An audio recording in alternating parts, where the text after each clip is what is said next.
नमस्कार, capital TV पर सबसे बड़ा सवाल देख रहे हैं आप। मैं हूं राधिका राज। केंद्रीय गृह मंत्री अमित शाह 30 और 31 दिसंबर को बंगाल दौरे पर रहेंगे। बताया जा रहा है कि शाह के एजेंडे में चुनाव की तैयारी, संगठन को धार देना, पन्ना प्रमुखों को एक्टिव करना, मेरा बूथ सबसे मजबूत को जमीन पर उतारना। इसके लिए शाह कार्यकर्ताओं से सीधी बातचीत करेंगे और जमीनी फीडबैक लेंगे। ममता बनर्जी को हराना शाह के लिए सबसे बड़ी चुनौती है। बिहार चुनाव में बागियों को मानकर अमित शाह ने गेम पलटा था। क्या वही जादू पश्चिम बंगाल में चलेगा? सबसे बड़ा सवाल यही है कि क्या अमित शाह का बंगाल में ममता के किले पर फतेह हासिल कर सकेंगे? 2 दिन की यात्रा में अमित शाह क्या करने वाले, इसी पर बात करने के लिए हमारे साथ मौजूद है कैपिटल टीवी के editor in chief doctor Manish Kumar. Sir, आपका बहुत बहुत स्वागत है। धन्यवाद। सर, अमित शाह क्या ममता बनर्जी के किले को फतेह कर पाएंगे? देखिए, ये आखिरी चुनौती है। ये एक ऐसा किला है जिसको अमित शाह अभी तक ध्वस्त नहीं कर सके। बार बार वो पूरी कोशिश करते हैं, लेकिन वो किला ढहता नहीं है। पिछली बार तो केजरीवाल को बिल्कुल ध्वस्त कर दिया अमित शाह ने। चाहे वो लालू हो, मुलायम हो, तेजस्वी हो, अखिलेश हो, उद्धव हो, कोई ऐसा बचा नहीं कि जिसको अमित शाह ने चारों खाने चित नहीं किया हो। यही एक किला है और यहीं पे जादूगरी।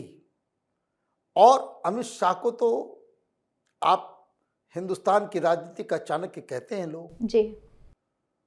तो आपको मैं बताता हूं कि वे 3 दिन में क्या क्या करने वाले हैं। एक बात समझ लीजिए,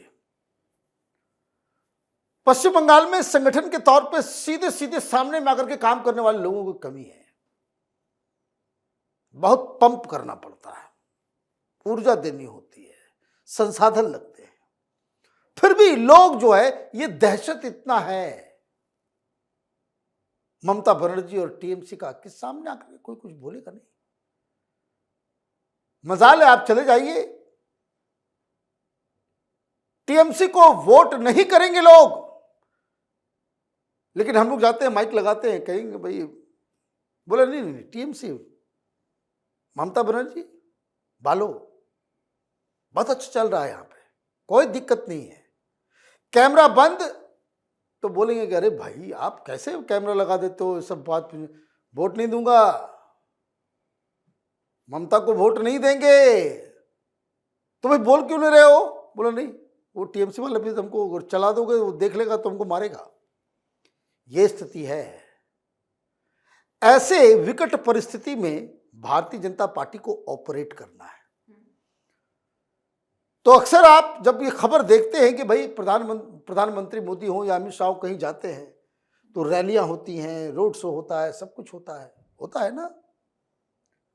अभी इस बंगाल के दौरे पे कोई भी पब्लिक रैली नहीं है। जो जानकारी हमारे पास है उसमें कुछ बदलाव भी हो सकता है कि आज शाम 7 बजे वो कोलकाता एयरपोर्ट पहुंचेंगे और सीधे एयरपोर्ट से 7 बजे शाम के आसपास पहुंचेंगे। एयरपोर्ट से विधान नगर में जो उनका सेक्टर 5 में जो ऑफिस है वहां, और बताया जा रहा है कि 1500-1600 बाइक और लाइट जला करके सारे लोग जो है वो उनको रिसीव करेंगे और वहां मीटिंग शुरू हो जाएगी। एक एक इशू को उनको बकायदा क्लियर करना है। संगठन के लोगों से मुलाकात है, जो नैरेटिव बिल्डिंग है, जो अभी क्या है नैरेटिव, क्या चुनाव किस मुद्दों पे कैसे क्या होगा उस पर लड़ा जाएगा।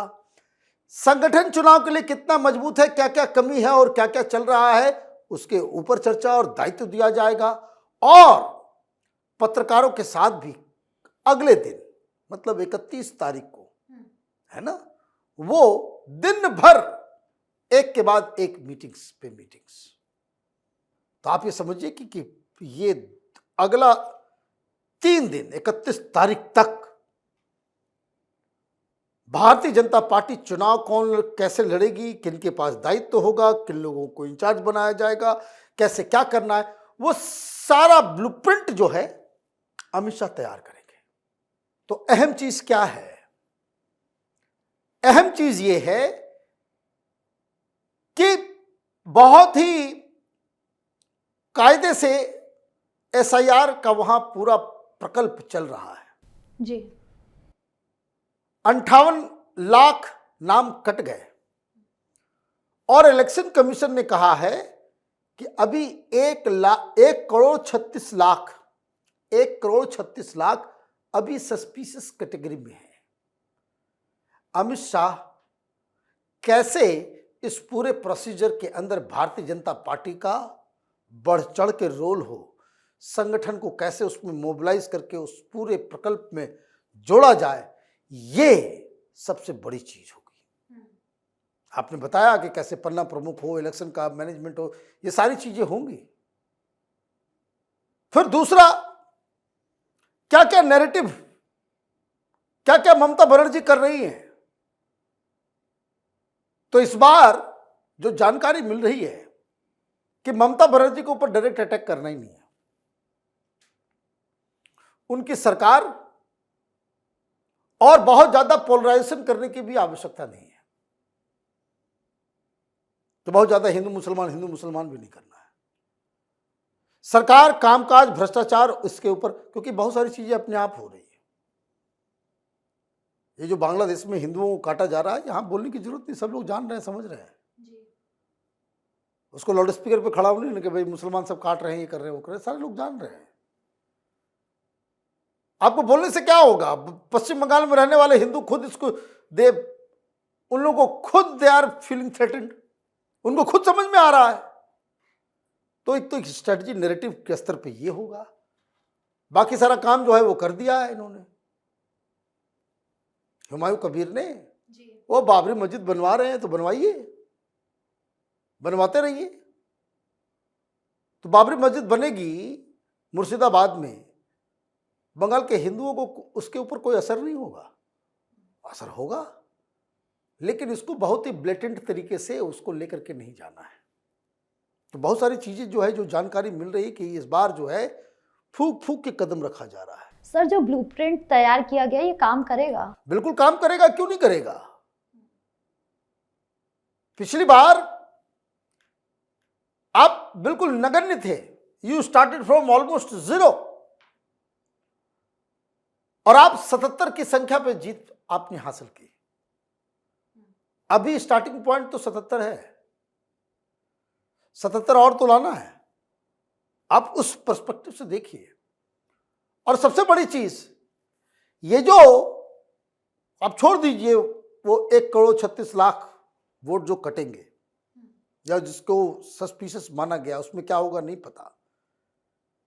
ये अभी जो 58 लाख वोट काटे गए, वो टीएमसी के लिए बहुत बड़ी समस्या है। आप देखिए किस तरह से छटपटा रही है को जी। आज अमित शाह उधर जाएंगे, उधर अभिषेक बनर्जी आ रहे हैं दिल्ली, वो इलेक्शन कमीशन को घेरने के लिए आ रहे हैं। बताइए क्यों, क्या हो जाएगा यहां पे?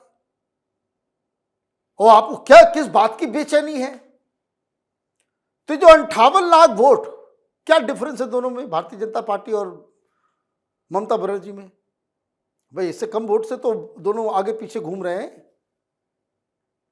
और सबसे बड़ी चीज कि जहां जहां टीएमसी का स्ट्रांग होल्ड है वहां ज्यादा फर्जी वोट्स कटे हैं। तो ये जो फर्जी वोटर्स है बंगाल के अंदर, तो उसका सीधा सीधा फायदा टीएमसी को ही होता था। वो बीजेपी वाले वहां पे फर्जी वोट नहीं डलवा सकते। किसी का नाम डबल है, ट्रिपल है, या फिर मर गया है, वो हो गया है, तो वो कौन करवा रहा था? उसके नाम पे जो वोट, जो वो 80% के आसपास जो वोटिंग परसेंटेज हो जाता है बंगाल में, कहीं कहीं बूथ के ऊपर 85%, 90% वोटिंग हो जाती है, तो वो वोट कौन करवाता है? वो टीएमसी के लोग करवा सकते हैं, सरकार के लोग करवा सकते हैं, उनकी सेटिंग होती है।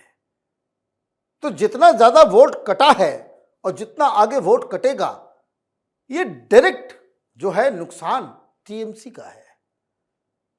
तो अभी जो करंट स्थिति है वो स्थिति ये है कि ऑलरेडी जमीन तैयार है, जमीन भारतीय जनता पार्टी की जीत के लिए तैयार है।